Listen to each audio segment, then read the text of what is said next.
Hey guys, Tyler here for MotionArray.com, and in this After Effects tutorial I want to show you how to create this camera lens animation that looks a lot like an ESPN video that I saw and used for reference. So anyway, this is all created inside of After Effects other than this kind of texture here. So let's go ahead and look at how to do this. All right, so the first thing I want to do is create the lens element for the camera. So I'm going to create a new composition. I'm going to come up to composition, new composition, and I'm going to make it 1080 by 1080. So it's a perfect square. Now I'm going to create a new solid. I will just make it white for now. And I'm going to apply a fractal noise. So I'm going to come up to Effect, Noise, and Fractal Noise. And the next thing I'm going to do is just come down to Transform, uncheck Uniform Scaling, and I'm going to scale the width really high to about 10,000, so about as high as it'll go. And now I'm going to decrease the brightness, increase the contrast, and that's looking pretty good. So next I want to apply a radial blur. So I'm going to come up to Effect, come down to Blur and Radial Blur. And I'm going to change this from scratch to rotate. And I'm going to increase the amount a lot. So, you know, it's starting to look like that. Make our quality pretty good, like so. And now I'm going to come up and adjust my fractal noise a bit. I'm going to bring up my contrast more, bring down my brightness, and I'm going to mess with the transform a little bit as well. I'm going to decrease the height so I start to get more ridges in here. All right, so this is starting to look pretty good. You're just gonna have to play around with it until you get what you want.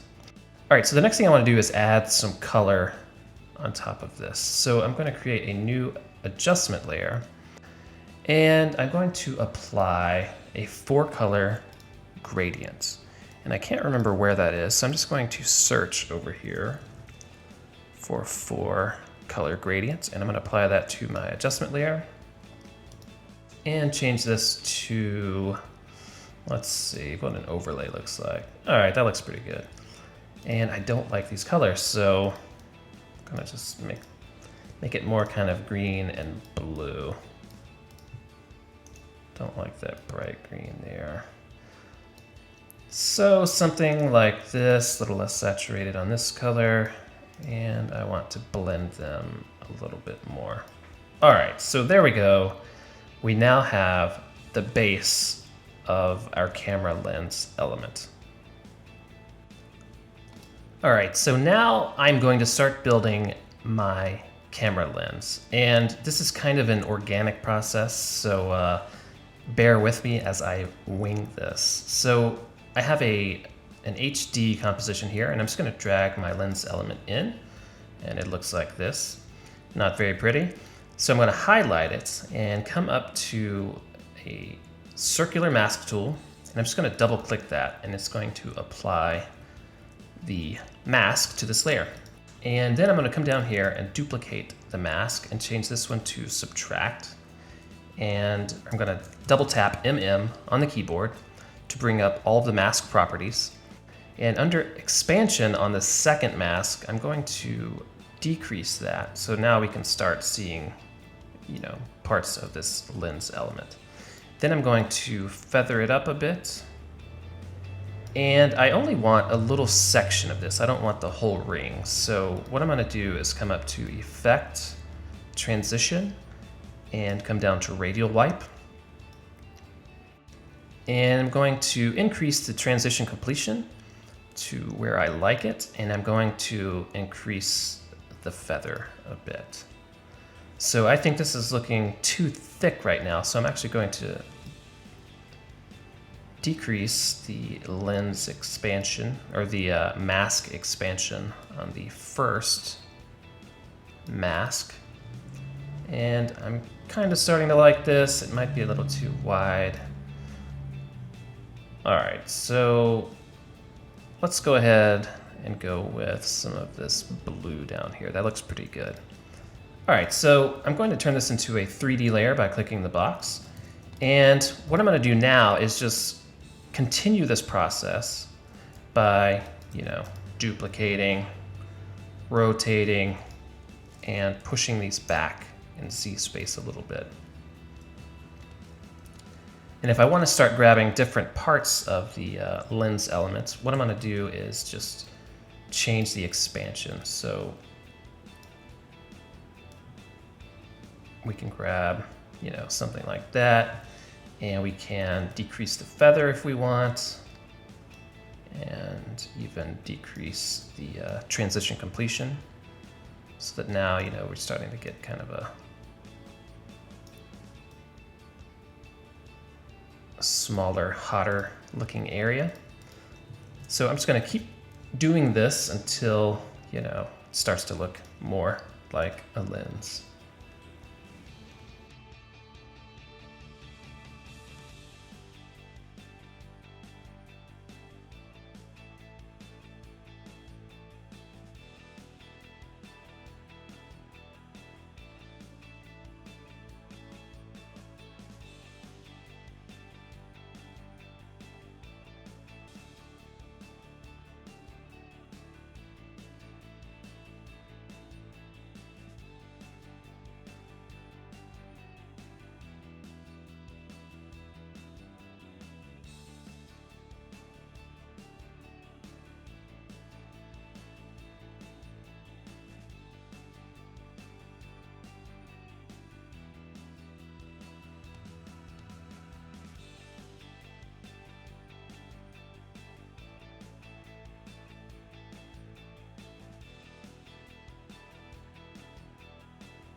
All right, so the next thing I want to do is add a camera into this composition so that I can see what is going on.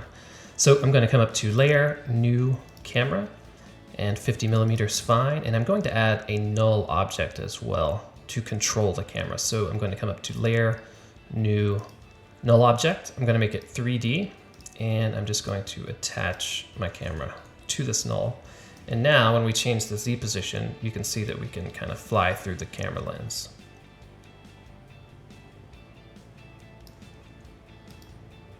All right, so the next thing I want to do is to start adding some of the grunge elements and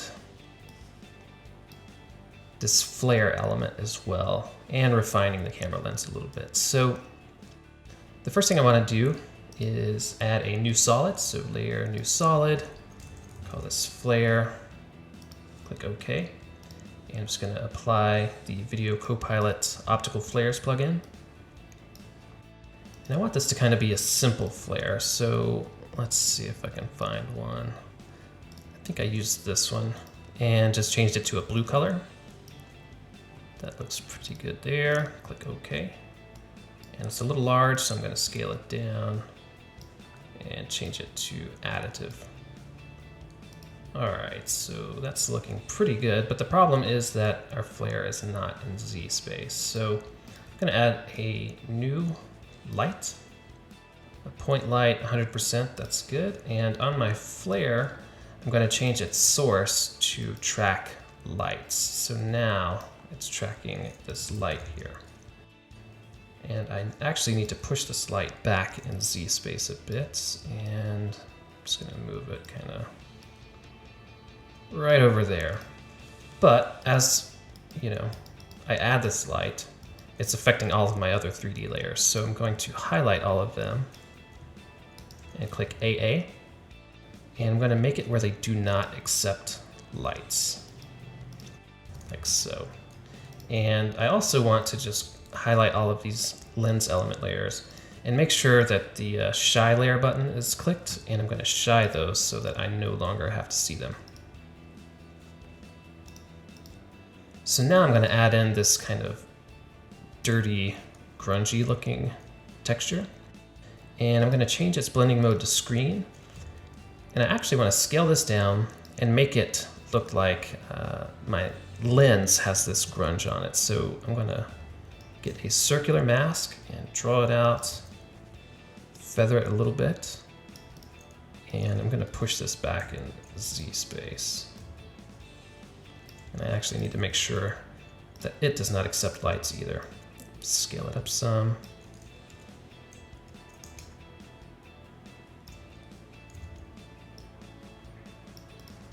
And that looks pretty good right there. I also want to add some more grunge to the outside, so I'm just going to drag, actually I won't drag, I'm just going to duplicate this layer and pull it back in Z space.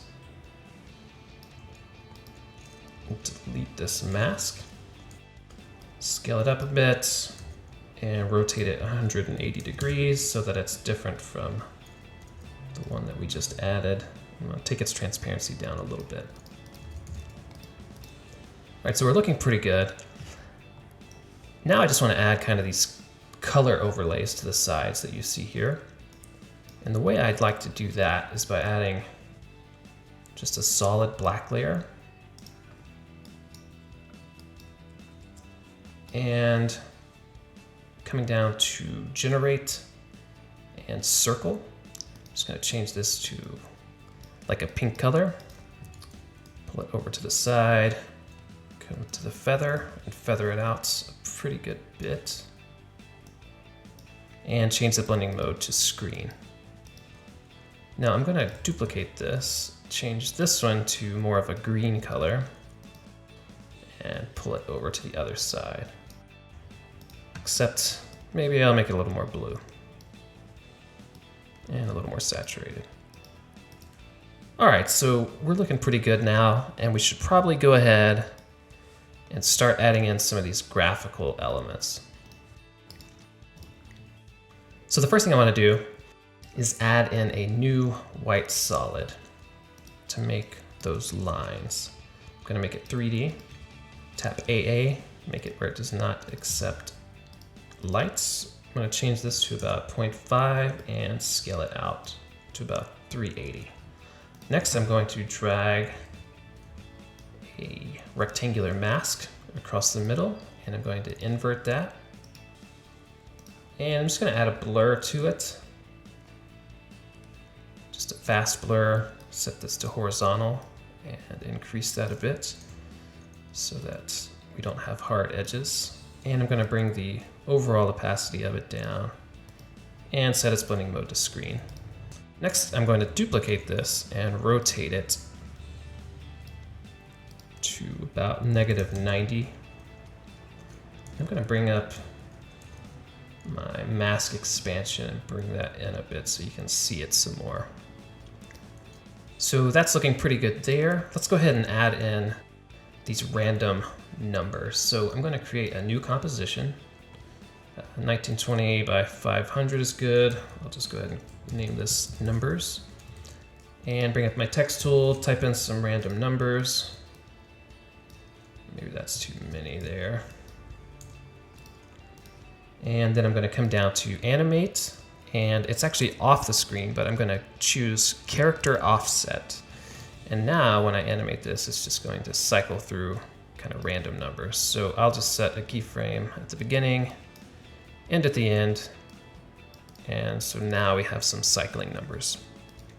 Now back in my main comp, I'm just going to drag my numbers layer in, make it 3D, tap AA, make it where it does not accept lights. I'm going to scale it down. I think I originally had it somewhere over here. Scale it down some more so that it is not too much in your face. And I'm going to take its opacity down some too. I'm just going to duplicate it, pull it over to this other side. Maybe change the opacity a little bit over here. Duplicate it again. Drag it down while holding Shift. I'm just going to mask off kind of the first part of this and feather it horizontally a bit. Something like that. All right. I'm going to actually duplicate that again, drag it down some, and maybe mask off a little bit more. And now this one over here is feeling a little lonely. So I'm going to duplicate it, hold Shift, drag it up some, and mask off some of the back of this. and feather it horizontally as well. All right, so I'm actually going to shy all of these number layers and these solid layers as well, so they can kind of get out of my way. And I'm gonna add in my logo now. So I'm just gonna pull in the logo underneath our color overlays, make it a 3D layer, tap AA, and make it where it does not accept lights. I'm actually gonna push it back in Z space a bit. And if you notice on the original, it had this kind of fall off to it. Kind of had a fall off on the edges. And the way that I did that was by applying the ramp effect and making it radial, switching these to be white and black. Just gonna drag the white into the center and leave black on the outside, and then change its blending mode to screen. So now we get kind of this nice fall off look to it. All right, so now I want to add some animation to the composition. So I'm going to highlight the null that controls the camera and press P to bring up its position. And I'm going to come to about 2 seconds and set a keyframe and come back to the beginning. And I'm actually going to just zoom in past everything to about there. So now we have this kind of zooming out action going. And then at about 5 seconds, I'm going to set another keyframe. And at, about 7, I'm going to zoom back. So now we're zooming out, holding, and zooming back in. Now I think I would like to continue to zoom out ever so slightly. So I'm going to come back to the second keyframe and push in just a little bit. Now I'm going to make this an ease in keyframe and make this an ease out keyframe. And if I bring up my graph editor, I'm going to highlight this first keyframe and kind of pull it out to make it smoothly ease in. And then I'm going to bring this one up and pull it out as well so that we smoothly ease back in. But as you can see, we have a little bit of some Bezier interpolation going on. So let me change that from auto Bezier to linear. And it should be fixed. There we go. We're looking pretty good. But let's go ahead and much highlight everything and turn motion blur on, and turn motion blur on for the composition. And I'm gonna turn that back off. As we're pulling through the camera lens, I want this logo to land. So I'm gonna set a position keyframe about at 215, make it an ease in, and then somewhere around 1 second, we're just going to pull this logo back past the camera. Like so. Then I'm going to set a keyframe for the opacity, and as it flies past the camera so that it's not abruptly coming in. So let's see. Should be flying in pretty nicely. Yeah. Like so. Pretty good, pretty good. So if we look back at the original, this one looks more vibrant, and that was because I just did a little bit of color correction. So I'm going to make a new adjustment layer, and I'm going to apply a curves adjustment, and let's see, I'm just gonna increase the contrast a little bit, ever so slightly, and I'm gonna come down to my blue channel and add some blue the darks. And also on this layer, I'm going to add some noise. So I'm going to come into noise, and I'm going to come into HLS noise actually. And under lightness, I'm just going to change it to about 4. That might be too much. Let's change it to 3. There we go. It's looking pretty good. let's go ahead and do a RAM preview and see what we have going on.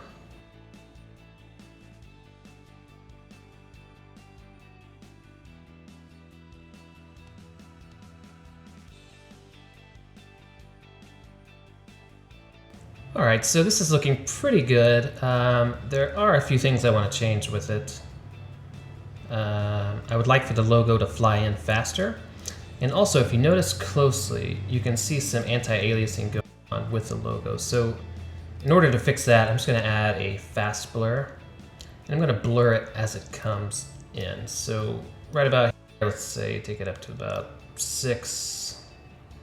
Set a keyframe, jump forward about 10 frames and drop it down to 0. So now when it flies past, you're not going to notice the anti-aliasing. But I also wanted to, speed it up. So let's do that. And something else I noticed going on was that when the camera pulled back, it didn't keep traveling as much as I wanted it to. So I'm going to come to this third keyframe and pull it back even further. But after doing this, I want to go back in and check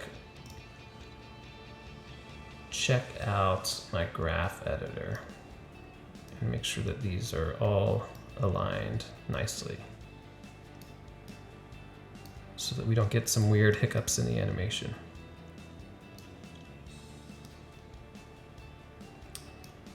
So now I think we have a pretty good animation. Now, if you wanted to, I think on the original I took some of these brighter lens elements and just added a slow rotation to them.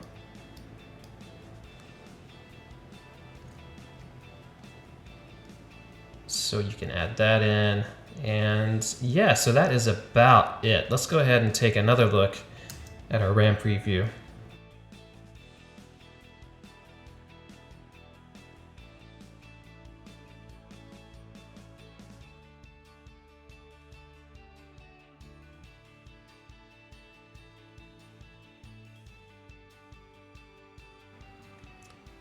All right, so there we go. It's looking pretty good. I'll probably would want to fix the zoom in, make it happen a little faster, and also blur out the logo as it's coming towards the camera so that we don't see that aliasing going on. So anyway, that's about it for this tutorial. Sorry it was so all over the place, but this is a longer tutorial than I'm used to, and hopefully I get better at it in the future. So thanks for watching, and I hope you enjoyed it. Bye.